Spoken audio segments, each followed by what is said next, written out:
Advocate Delwar সাহেব, advocate Shahin সাহেব এবং আমি সহ আরো আমাদের মিল্টন সহ আমরা কিন্তু কাগজপত্র দেখেছি।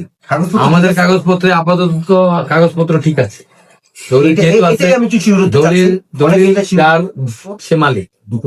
আর দখলদারের বিষয়টা আসলে এখানে একটু মতভেদ আছে। দখলদারের অনেক সময় এখন হাইকোর্টে কি রুল হয়েছে জানি না, বাট দলিল যার এখন তো হাইকোর্টে চলতে দলিল যার মালিক সে।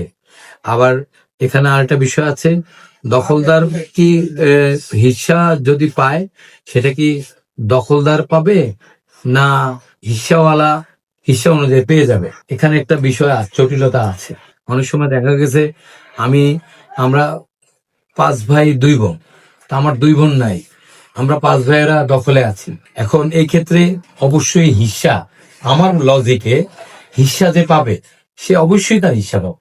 সেখানে 5 ভাই দখলদার হইলেও ওই 2 বোনের হিস্সাটা তার দিতে হবে, এটা আমি মনে করি।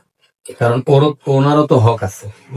এখন বিষয়টা হইলো যে ওনার অবস্থাটা এরকমই হয়েছে, দখলদারে যারা ছিল এরা বিক্রি করে চলে গেছে, কিন্তু উনি ওনার হিস্সাটা পায়নি।